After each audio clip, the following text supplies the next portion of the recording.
Summoned through the dimension of sound, people explore the musical world which they believe to be true. But there is a world, unheard by some, that is filled with stories of an unknown reality, a jazz side.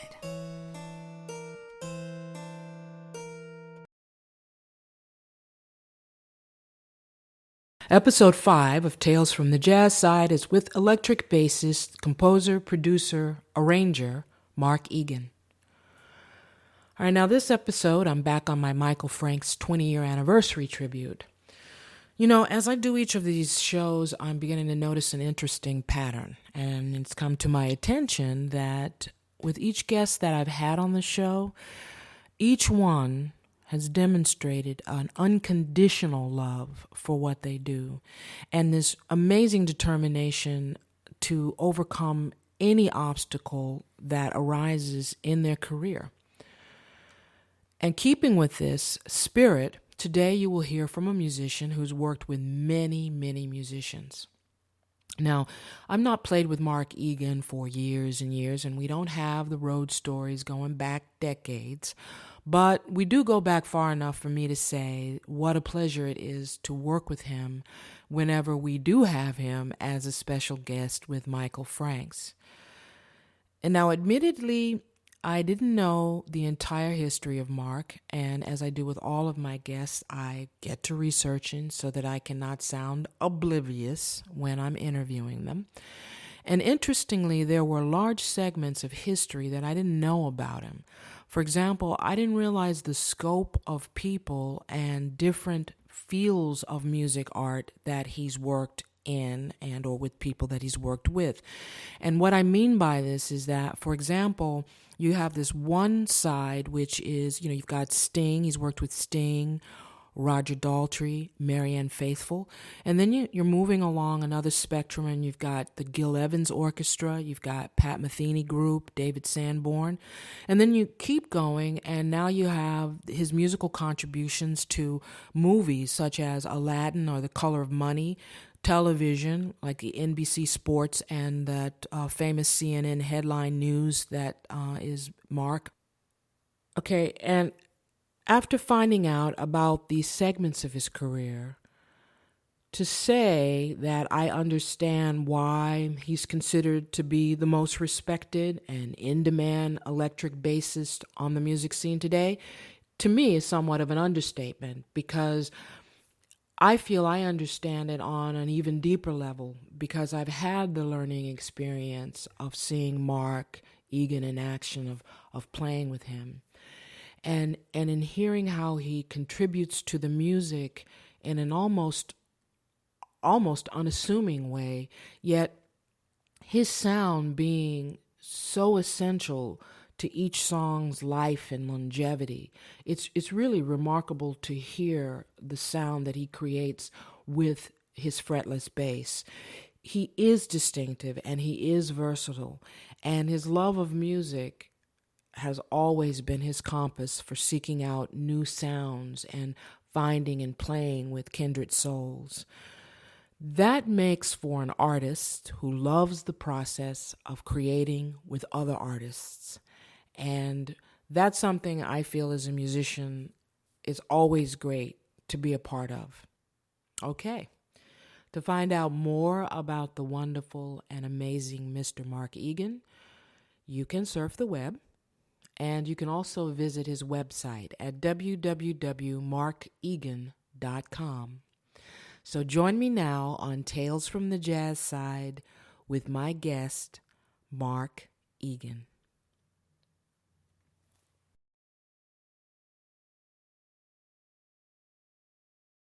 My guest today is electric bassist, composer, producer, Mark Egan. Hi, Mark.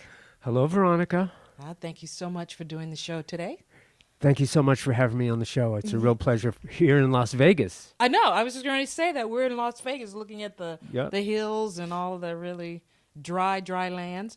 Michael introduces you as a special guest now when you're on the show, but you guys have a history that goes further back than that. I think 1987, or is it further back than that? I know with Camera Never Lies, you had such great playing on that. So It was actually earlier, I think 1981 or 82, 83. But we even go further back because we did co-billings with Pat Metheny Group in the 70s, late 70s. That's where I first met Michael. And I think we might have played in the early 80s, earlier, I think. Oh, okay. Yeah, because we're going to get into some of that as time goes on. Now, I don't really know you as well or as long as the relationship you have with Michael. And I do know, though, we tend to have, when we're on the plane together, either our aisle seats are across from each other. Or, yes, we like those aisle seats. Right, or for me too. I love aisle, yes. aisle seats. But in preparation for doing this show, I did my usual research. I go really deeply into it. And one of the things, and I have to say it now, that, I'm not only blown away by your unparalleled musicianship, which is my benefit because I get to hear it and see you live, Well, but and it's absolutely amazing. It's amazing what you do. But the degree and the weight of your body of work. I mean, it's extensive, and I could safely say that you have played on every album ever made. Right? No, like you, not quite. Right. You and the drummer Buddy Williams. You guys are on every single album ever. Dear Buddy Williams.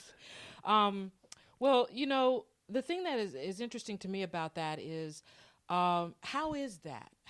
Because you have such a huge body of work and you are on, with Michael Franks, Pat Metheny, you just mentioned, Elements, which is a whole experimental type of music you're doing, Duran, Roger Dahl. It just spans this whole unique, different genres. How is that? How do you, I know people give you calls and stuff and you go out, but how did that happen for you?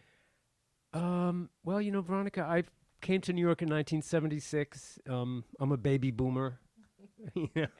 So I was exposed in my upbringing to a lot of different styles of music, not only jazz, but rock and funk and African and Indian and all different styles. So I've drawn from all those different styles, and I'm attracted to play in a lot of different areas of music. So when I came to New York, I was a wide open palette. I just wanted to play with whoever I could play with that was playing great music. And, my first gig when I came to New York was with Diodato, and then that led to the Pointer Sisters, led to David Sanborn. So playing with all those players, especially in New York. New York is a very special place, as you know.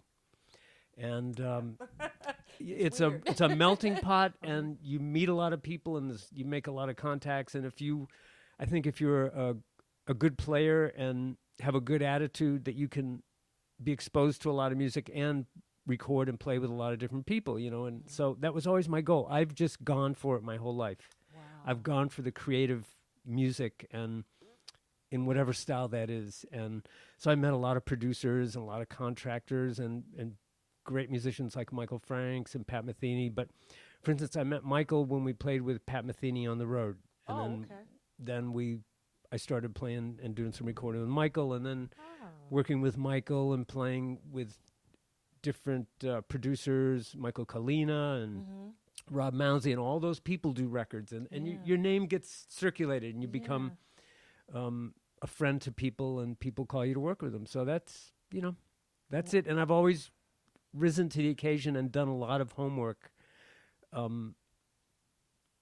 for all the different gigs that there is. I remember the first gig I did with Diodato, I went out and bought all his records, and I transcribed every song, and I played along with it until I knew it before I even went out. So I've always had that, it could be a fear of not being able to do it, which we'll get to. Right. That's true. It's interesting because Jay Anderson was on the show, and he talked about being really prepared. So and it seems like the more prepared you are, the more, as a professional, you tend to work more. It seems that way. Yes, people want to play with you if you're good. Yeah. And to get good, you have to do a lot of hard work. There's no easy way. People can be very talented, but to really be good, you have to go in really deeply and spend time and work.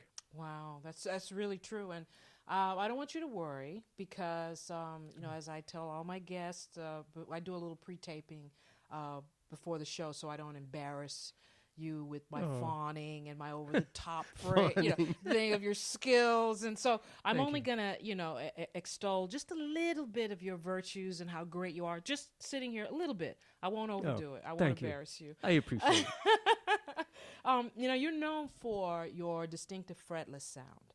And, when I think about your playing, it's gorgeous. It's got this real pleasing, warm sound to it. And you get that when you play the electric bass. And a lot of times with me, I'm not a great fan of electric basses because they have more of a not an acoustical kind of sound, but you're able to get that in there. And I know that you studied with the late great Jaco Pastorius, Yes. but you started on trumpet. Yes. And so what I wanted, there's a couple questions here. So I want to know what made you decide to be a bass player and also go toward the fretless bass. Well, I would have to take it all the way back to the third grade, actually, when I started taking guitar lessons. But then in the fourth grade, in music in school, they just came around and asked what instrument you wanted to play, and the trumpet seemed like a nice instrument. My father had been a trumpet player in the Navy band, and so I got a trumpet and I started playing. And it's one thing I remember how, or I know how important it is for parents to be supportive of their children with music, but I can remember practicing trumpet and playing a tisket a tasket while my mother was ironing clothes, and she would say, "Oh, Mark, that's so nice." And I knew then that it wasn't good. It sounded awful to me. I said, "No, Mom, it's not good." I wanted it to be better even then, Yeah. So, but it was so important that she gave me that nurturing and everything. Yeah. And that was all through my childhood with my parents. They were very supportive. My father used to take me. I grew up in Brockton, Massachusetts. Okay. So my father used to take me to see the Brockton stage band, which to me seemed like Maynard Ferguson's band, but it was just high school kids. But I was only 12 years old. But Right. there was that influence. But at that same time, that was in the early 60s, the music that was on the radio was Jimi Hendrix on pop radio. That's right. And all the Motown music. And for some reason, when I listened to the radio, when I got my license and was driving the car around, I related to bass, and I started really focusing in on bass lines, and I went out and I bought a bass just because I wanted to play bass as well. But I was really, at 15, I was a professional trumpet player. I was playing in soul bands all around the Boston area. Wow. In the horn bands, doing steps, Yeah. twirling the trumpet, Yeah, that hurt. and staying out really late and telling my parents I was playing at a Knights of Columbus Hall. Meanwhile, I was in Boston at a strip club. My father and mother wanted to come and see me play. I said, no, this isn't the right one. And they finally came to this place in Boston. It was called the Monkey Jungle or something. And it was a strip thing. And my father loved it. But Right, of course. Like yeah. your mom was she supportive then still? They were, because they trusted me. I didn't mess up. But so I started playing bass around the same time, and I started taking lessons with a guitar teacher who was right down the hall from my trumpet teacher. Okay. And his name was Mike Lally, and she put me right in the right place with scales and using all four fingers in the left hand. Okay. And I applied a lot of my trumpet knowledge. But, fast forward a little bit, when I graduated, I went to the University of Miami to study music, and I went as a trumpet player. Oh, okay. And I got accepted there, and I brought my bass with me because I just like to play it. Yeah. And one thing led to another. In my second year at the university, someone called a friend of mine and said, "I need a bass player for tonight." And they said, "Well, Mark plays bass." But it was the great imposter theory, because I had a bass and I could play, and I could play tunes and everything on trumpet. I was a jazz player on trumpet, and I was in the first jazz band playing second trumpet, playing the jazz chair. So I talked to the guy, and he said, "Can you do it?" And I said, "Well, what tunes are you doing?" And he gave me a list of the songs. So I scrambled all day And I knew all the songs on trumpet, and I knew harmony, and I knew the forms and melodies. But so anyway, I did the bass gig that night, and one finger bass on the left hand. Oh, wow. But what blew me away was he called me back and said, "Do you want to do the gig steady?" After the one finger Yeah, thing, it was like, because I had a groove. oh, right, right. As long as you know the pocket. Yep, that's right. And it was all about the groove. Right. And so that was the beginning of it. And then to make a long story even shorter, I gradually did more and more gigs on bass and became more in demand on bass than I was in trumpet. And I switched my major to bass. Okay. And I studied acoustic bass with a great oh, okay. I didn't know that. classical player, Lucas Drew. He was the principal bassist in the Miami Philharmonic. And so a lot of what I do on fretless bass is really a hybrid from acoustic bass, because I really studied and was an acoustic player. Oh, okay. When I came to New York, I was playing acoustic bass and going all around. I've actually done some recordings on acoustic. Oh, see, I didn't know this. Yep. Yeah. And but when I came to New York and I was playing acoustic bass, and I was playing at a club up in Nyack, New York, and Pat Metheny, who I had gone to school with in Miami, came and played, and we played together. I was playing acoustic, and he said we got together at that point, but a little bit later, when we started the Pat Metheny group in 1976, there was no room in the van for an upright bass. So I and played don't go electric. to that story yet, because I'm going to ask Yes. you about that one. But anyway, that's a lot of the, how I got into fretless and everything. A lot of it comes from the melodicness of trumpet and the sensibility of acoustic bass and the sound of acoustic bass. And the reason I was so attracted to fretless was because it was very versatile. I could play in a lot of different areas, not only acoustic areas, but electric areas, but still have that drony sound. And I love that sound. So that kind of warmth. yes. That so you just kind of transitioned to the fretless because your acoustic playing, and you wanted something that was more portable but also very versatile. Exactly. Yeah. Yep. Wow, that is really cool. And I still play upright. I usually play every day. It's the first thing I do. Really? Yeah. I I start never- I would walking. just- I just start playing walking bass lines, and because I love the sound of it, Wow. So, yeah. I never knew that, Mark, ever. Hmm. That's so amazing. Now,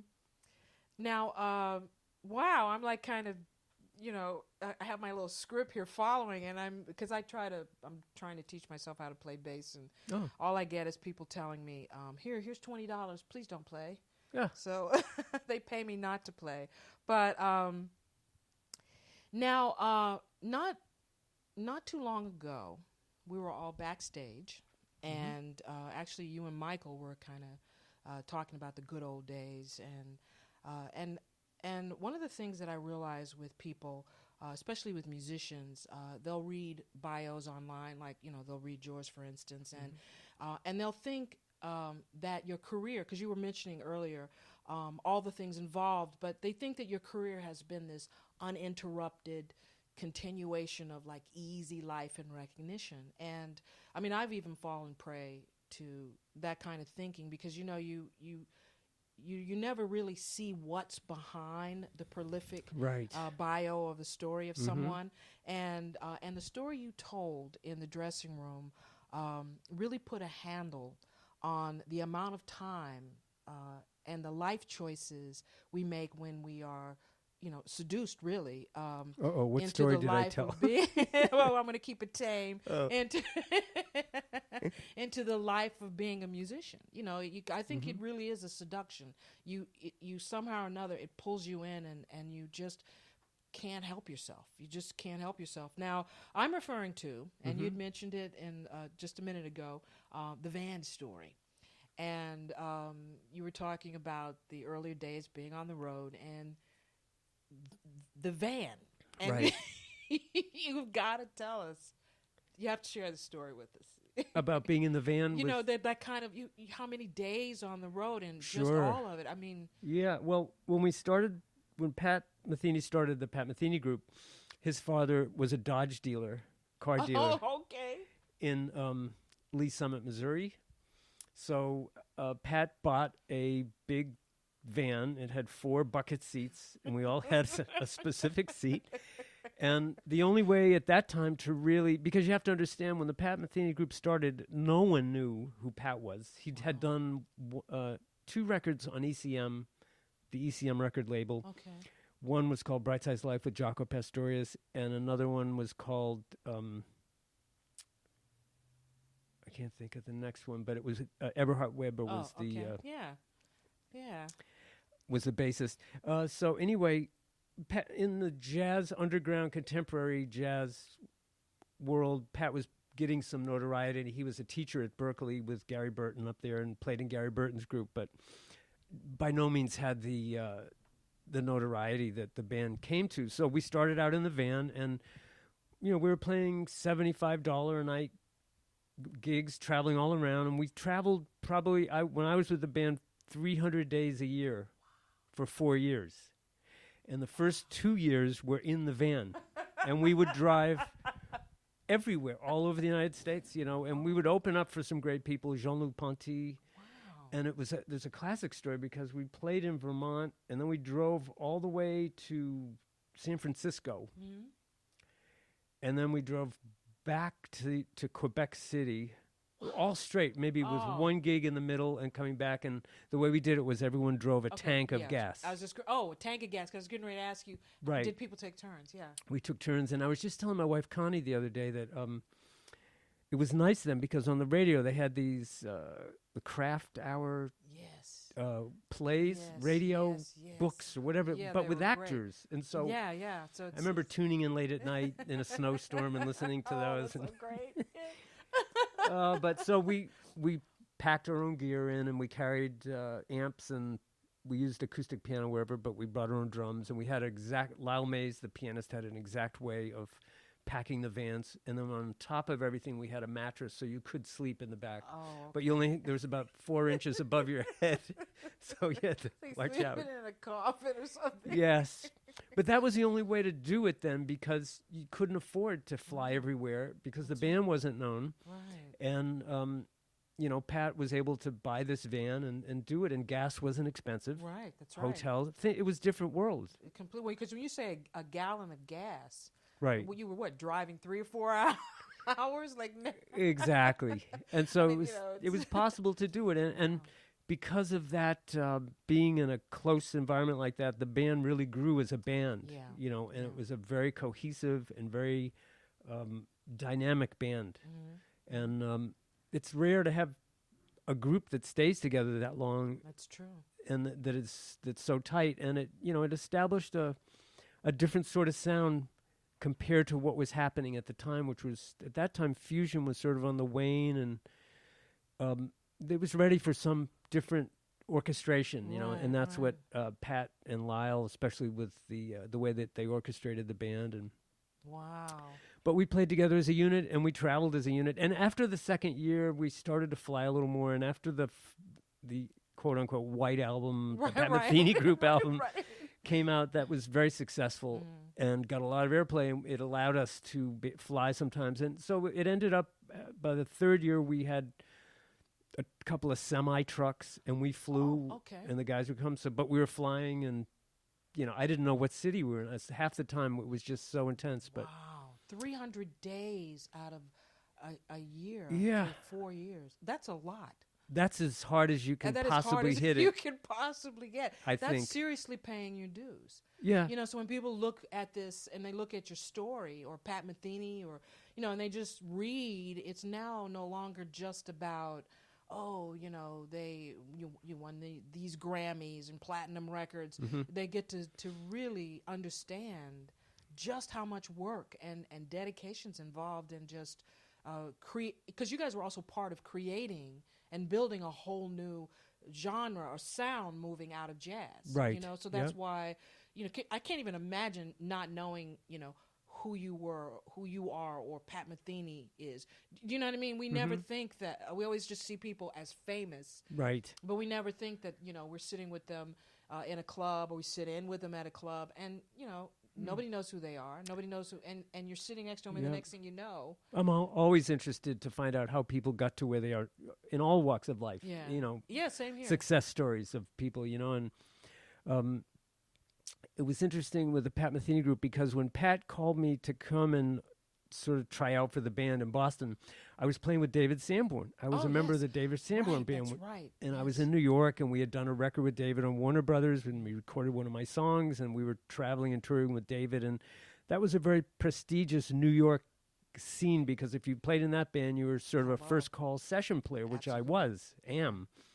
And but Pat called, and I said, well, I'm playing with David, and I really like this. He said, well, why don't you come up and we'll just play? And so I went up and we played, and I really thought that this was really special. And the whole reason, when I went to school to study music and everything, I wanted to play creative music, which isn't to say that David Sanborn wasn't creative, but this with Pat, it was something different, and I really wanted to go for it. So that was a real big leap of faith for me. Wow. Because I could have stayed and been very successful just doing the New York scene and studio work, but I wanted to play more original music and creative music. And again, not that David isn't creative. David's an amazing musician. Right. But I understand what you're saying. It's actually when your heart tells you something, and but all of the physical evidence is saying, like a lot of people say, man, you don't want to burn that bridge, or you don't want to get rid of that because that's already there. But then when the heart speaks to us in certain ways, we know that there is all this other possibility of growth, right? Of us moving toward our own, and that's actually a beautiful story. I mean, we have to make these choices, these life choices. So from making that choice, I went from traveling around with David Sanborn and having roadies and everything to now talking to Pat, and Pat calling me in New York because I was living in New York and saying, okay, take a bus up to Newburgh, and we're going to be coming from Boston on 84, and we'll meet you in Newburgh at the bus station. Oh, I said, okay, great. Went up to Penn Station or whatever, Port Authority, got the bus, went up there. Yeah, well, that's still like that for us. I mean, for my band, we have to pile everything into the Subaru. Sure, and you just want to play, But you want to play with people, and it's not just about whether they have a name. There's a connection there that you really want to connect to and you want to play with. Right, exactly. So that you don't care. You really don't care. Right. Yeah. So that's really, that's great. Now, okay. So let's go into the parts. What are you working on right now? You have your own studio. You have a record label, Wavetone Records. Is there like something right now that you were telling me something about this incredible chanting with Krishna Das. Krishna, yes. Well, this last week, Monday and Tuesday of this week, it's now Saturday.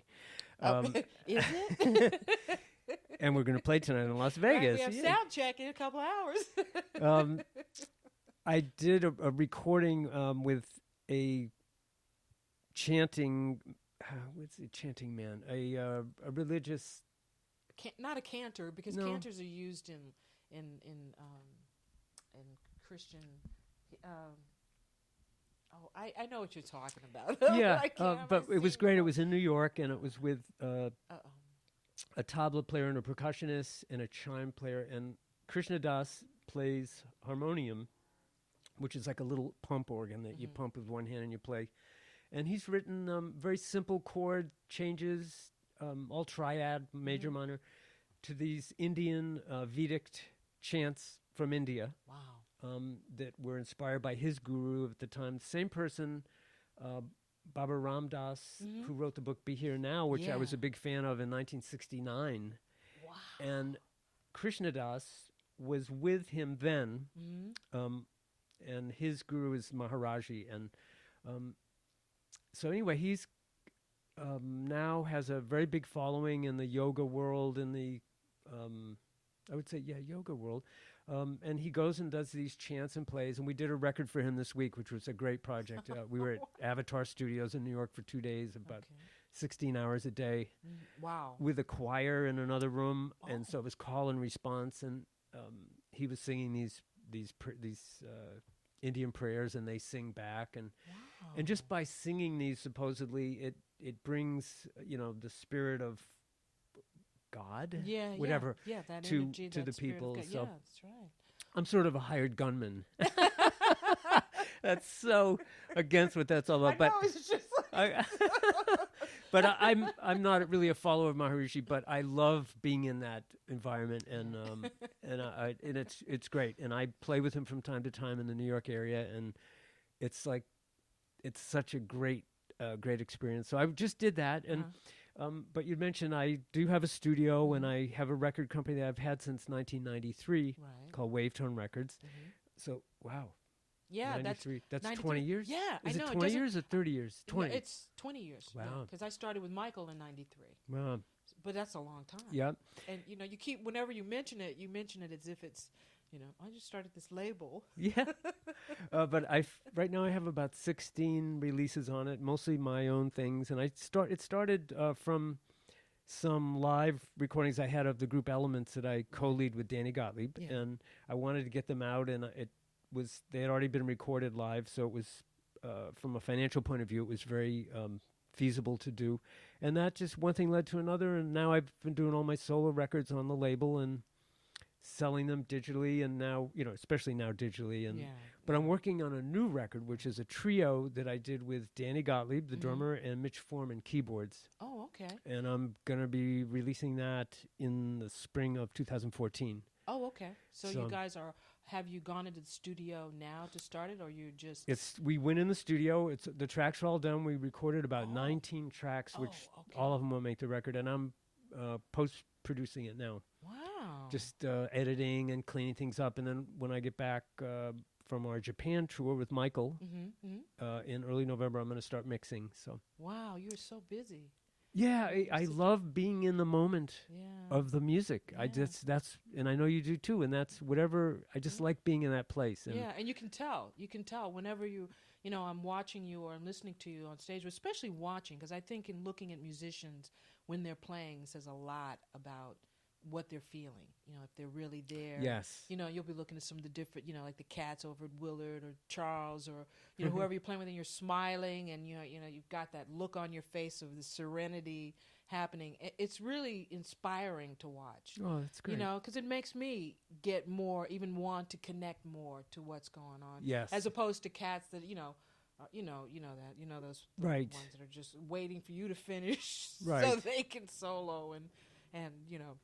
Well, what I've become aware of is the now, and the beauty of what's happening. And when you're with great musicians like you and Charles and the whole band, thank you. I want to be in that moment. I want to just be right and reacting to what they're doing, and Michael and try to make it go somewhere, because why not? You make it go. I mean, you really do. You definitely hope it goes to the right place, but something.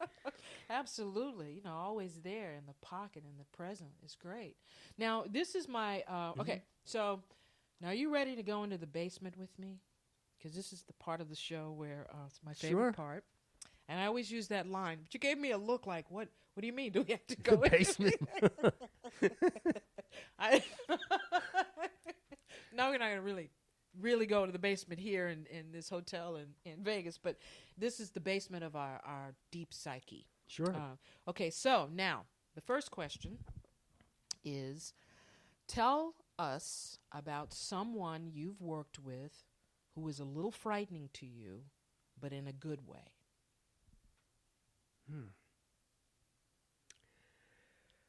There's probably a lot of experiences like that.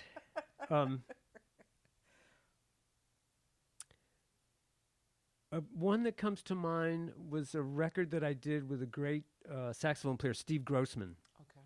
He used to play with Miles Davis. Yeah. And he's very intense, and sometimes would come out and say things that he doesn't hold back. Okay. But he's such an intense and great player. So that was, for me, this record was called, I'm trying to think what the name of it is. I can't remember. See, it's getting to be that age. Yeah, well, you're on, actually you said you're on every album ever made. Oh, so God, how do you remember? No. How do you remember all of them? I mean, it's prolific. But that was kind of a scary thing playing with him, because I didn't want to make a mistake, and but there were other experiences as well. Uh-huh. And this is sort of indirectly playing with someone, but I played with the Gil Evans Orchestra for many years, Okay. which was an amazing Yeah. experience. Charles Blenzik also got to play with Mhm. Gil. And we used to play at this club in New York, which doesn't exist anymore, Sweet Basil. It's on Yes. 7th Avenue, right Yeah. near Bleecker Street. I used to do brunches there, sing brunches there with Great. Eddie Chambly and Doc Cheatham. Nice. Yeah, those old time guys. Yes, I remember that. Yep. And we used to play every Monday night, the Monday Night Orchestra. And it was always great playing with Gil. And I was never really that intimidated being around Gil. It was more of a fellowship. It was just a great experience. But one night, Miles Davis came and was in the audience, came to listen to Gil. So it's a small club, you know. Yes. And I've always been in awe of Miles Davis and always wanted to play with Miles. And the closest I got to playing with Miles was being on the road with Gil and Miles on a co-billing Okay. where Gil Evans Orchestra opened for Miles. And that was a great experience, Wow. you know. We toured in the States and in Japan and Europe with that configuration. But this one time... when Miles came in, I was just so self-conscious of my playing that I was beside myself. I didn't, you know, I didn't know what to do. But to top it off, a lot of times special guests would come in, and that night in the trumpet section, Chuck Mangione sat in. Oh, okay. So, you know, Chuck's a very good player in his own right and has that's had right. much success. Right. You know, but he came in and started to sort of boss the rhythm section around. Oh, wow. And you don't do that No. with anybody. No. And not with the Gil Evans Orchestra, because we were just, you know, when that band started, we were just, you have to remember there's probably 12 soloists. So the rhythm section is always, you know, waiting to find what the direction's going to be and going for it. And we're gone on to the next thing. So Miles is right in the front row, and and I'm thinking to myself, of all nights,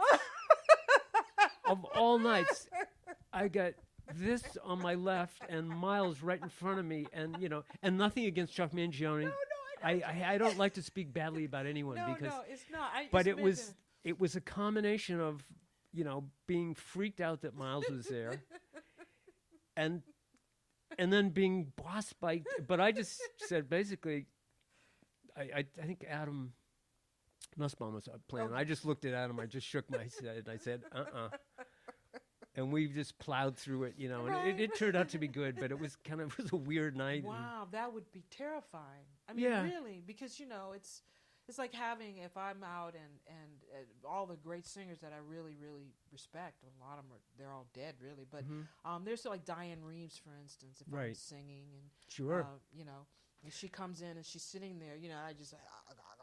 You know, I mean, I had problems singing with Michael because, you know, I was...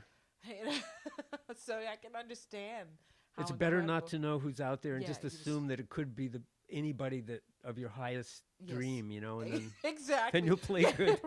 Right. Or it's probably better just to think of them as all second graders that are on a school trip out there in the audience. That way you just can focus on whatever. Exactly. Or not think about anything and then just the music. That would be the best. Right. Be here now, right? Be there now. So, but, you know, what... but sort of the back end of that story was a good friend of mine was dating Miles Davis. Oh. She lived above me. And she was in Japan with Miles one time. And at the time, I was recording and writing music for CNN. Oh, yeah. I produced some music for Headline News. The weather, when they had the weather thing. And so I produced that in Nashville and played on it. And it featured the bass, fretless bass. And this is really was so rewarding to me because my friend said, you know, I was with Miles in Japan and we were in the hotel room and we were just, you know, watching Headline News. And Miles said, hey, I won't say her name because I don't want to. It's private. Hey, honey, that's Mark. Oh, wow. He recognized my sound. And that was such a compliment to me. Yeah. You know, that's, you know, just made it for me that he would know who I was. You know, that was a big deal for me. So, I mean, that's the ultimate. I mean, that's actually why we do it is to actually be identified by, when we play, like if I'm singing, it's Veronica, or when you're playing the bass, Right. It's Mark. Right. So the Mark voice Egan. came through. Exactly. And with Miles, you always knew it was Miles. I mean, there's a lot of people that Right. copied him. Now, he might not have liked my voice, but he said, that's Mark. But he knows it's you. No, man, Hey, that's hon, great. That's Mark. Everybody has their imitations too. So it was a good, comeback after the scary. after the scary thing, Wow. So it was That's cool. a great story. Yeah. Wow. So okay, so the second question is, now what is the scariest work in any medium, example like painting, photograph, book, movie, television show, radio broadcast, whatever, that you've encountered? The scariest, what comes to mind is when I first saw the movie The Exorcist. Oh. That freaked me out. It really seemed real to me, and it scared me. And I don't really like horror movies. I don't want to see the dark side like in movies. I'm not interested because there's enough going on in my head, Absolutely. in dreams and things every day. And that movie still to this day is scary to me. And at the time it was out, it was pretty advanced for scary movies. Yes, it was. Without being hokey. Mm-hmm. It was. It was kind of, it had another element to it that, was made you otherworldly or something. Yeah, So they used the techniques that, like when she comes down the stairs, backwards, like a back bend. yes. And like just really weird things like that. That they showed more of the visual things of possession. That Yes. we kind of just maybe I never even imagined it. Like that's why Exorcist is so. Did you ever read the book? Did you have a chance to read? I didn't read the book. I probably Yeah. should, but The I don't book want to was know. Really, really scary. And then when they made the movie, it was just okay. Oh, I ooh. was I better not terrified. read the book It was- then. No, don't read the book. No, I would think. No, don't read. Well, so yeah, I would say that was probably a scary thing that stands out in Oh my mind. yeah. Oh wow, that's a good one. That's a really good one. I like that one. Now, the last question, Mm-hmm. and this one is: what is the scariest thing that has ever happened to you while performing live? Now, scary could be many things. It could be many. Yeah, like I think Jacques in the last show fell off the stage or something, and he had to. I think a solo coming up with it. It could be anything. Right. It could be. There's been a lot of scary moments. So I might have to. because you played on every album. Oh, not every album, but ever. the first one I think that comes to mind is I played with the Manhattan Transfer. Okay. And this was in 2000, in the year 2000. We played the Red Sea Jazz Festival. Okay. Have you played at it? No, It's in no. Israel. It's in Eilat. It's on Okay. the Red Sea. Oh wow. And Yeah, it's in the wow. summertime, and it's about 150 degrees. It's like being in an oven all the time. You have to drink at least 8 huge bottles of water Wow. to just stay sort of Wow. regular. Yeah. But anyway, it was sold out, and it was a big outdoor venue, and it was all the stages were sort of made out of these big freight containers that separated that made a big theater type thing. And we're up in a big stage, and we're getting just about ready to play. They were counting off the downbeat of it, and all my music blew away. Oh. It blew into the audience like confetti. And I was panicked because I didn't know the music that well. I'd only done a few gigs with them, and they were already counting off the intro to the song, Route 66. And it starts off with a bass solo with voice. Luckily, it was a blues. 66. Usually I played upright with them, but in this case, there was the upright they had at the Red Sea was like an ancient scroll. It would like it had been buried in the sand for 1,000 years. It's so hot there too. Oh, so- the action was about 4 inches off the neck, and I said, I can't do it. I can't play it. So anyway, it happened.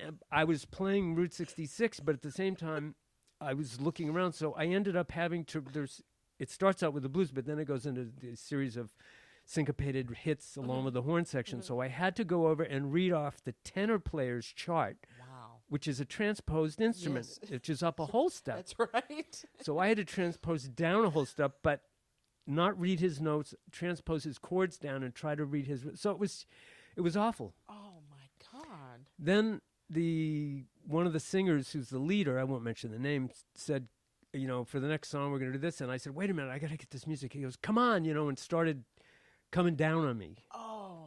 And I freaked out. Oh wow. Wow. I gave him a glare that said, look, there's nothing I can do here. I don't have any music. I don't know the music. Don't come down on me. It's the wind. Meanwhile, I had clothespins. I had about 50 clothespins around the whole book. It was really windy because of the hot desert air, So that was scary. It was just, and then after I just, we talked after, and I was really bugged. I didn't like the way that they handled me. I don't. Yeah. And they didn't see the music flying? I guess not. I guess they're not. Just not. And, that's kind of a strange thing, because I can't imagine being on stage with everybody and not see what's going on. I mean, you got to be participating. Right. Exactly. What's the point of But that was scary. That because you're revved up to play. You know how it is when you're about to perform. You're very already. much, you're ready to run. Yeah. And so your heart is beating really fast. And, But a similar thing happened. I guess these scary things in music happen where another thing was I was playing with a big band in the WDR Big Band of Cologne. Okay. And we were at a big concert hall for Audi. And it was a live radio broadcast, of course. Yes, of course. And I had 3 music stands because this was big charts. And we're going on playing, and one of my pages got stuck together. So oh, wow. I went from page 2 to page 4. No, 1, 2, 3, to page 5. Oh, wow. So I was in the wrong place. I was so lost, but I played it with conviction. Right. Big conviction. And it was, I thought the whole band was off. I said, I can't be off. I was so into it. Finally, I just stopped playing, and I realized what happened. And so, to all you musicians out there who are listening, just if you're doing a show and you're reading and you have pages, just triple check that all the pages are open. So it was awful, and it was recorded, and no one knows that when they're sitting home, in Bavaria or wherever. It's awful. I know, it's amazing. That's amazing. So, when you think about, because you have so many incredible stories, in looking back, like now, for instance, if that were to happen to you, like, today or tonight. Right. But the music inside out. But say it was something that you were doing that was kind of new and it happened to you now. Right. Would you have the same, your approach to this? Because usually fear is supposed to either make us go more into restriction or it liberates us. Well, it's still angsty, and it, actually it happened last time we played in Detroit. I didn't know we were going to play Antonio's song, which is an encore song. Oh, yeah. It was another encore that we wasn't, Yeah, right. it just happened. Yeah. I had already unplugged.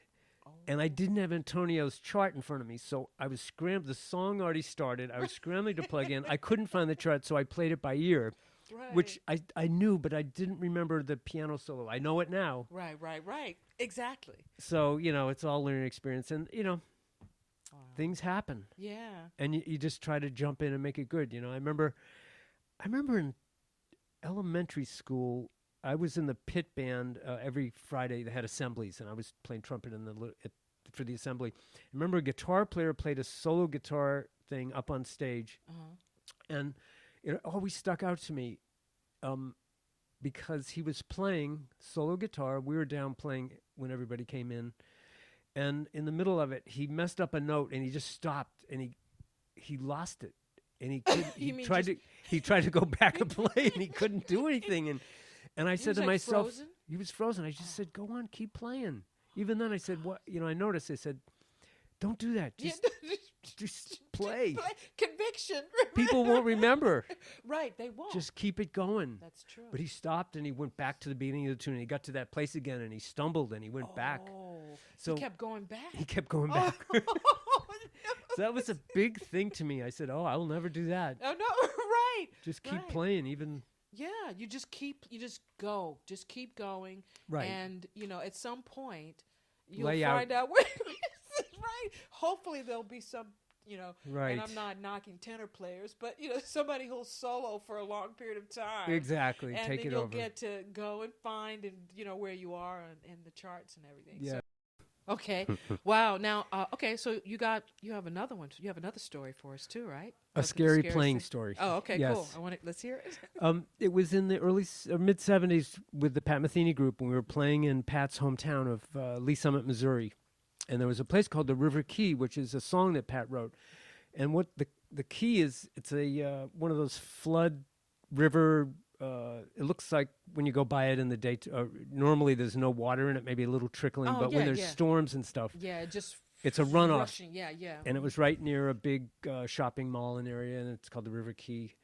And we played in the actual river. They put a bandstand down there so that people could watch from the bridge and everything. Really? Yes. So we were playing,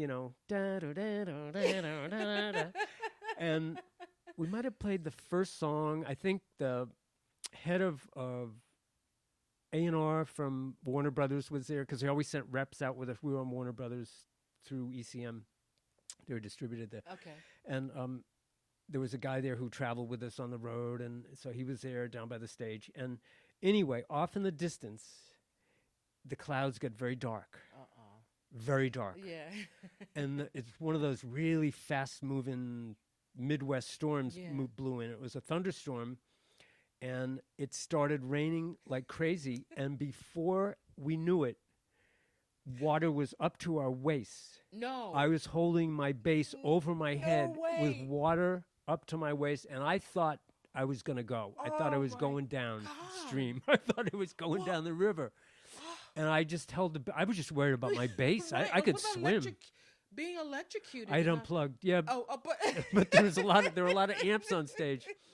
And it was all underwater, right? Yeah. I mean, it's just... Yes. And I ran with, with water up to my waist to the side of the bank, which is muddy. Right, with the bass over and the Warner Brothers guy just helped pulling me up, and that was very scary. That was life-threatening. That was a life-threatener. Yeah, that is more. And audience, what was the audience doing? Were they... Everybody was running. Well, because it was a horrible thunderstorm, right? And it was a real surge. It was a water. It was like a... Oh, my God. It was like a tsunami was coming down the river. That's like so unbelievable. That was... That to me would be... That was scary. Yeah. That... The sheet music flying is one thing, and it's... you make do, but this was really scary. So I'm glad that I could share that with you. No, you know what? And that's the best one. That's the topper there. And I just want to thank you again for being on the show. Thanks so much. And, I'll see you later on tonight. Great, Veronica. Thanks so much. Okay, thank you. Okay. That's it for Tales from the Jazz Side.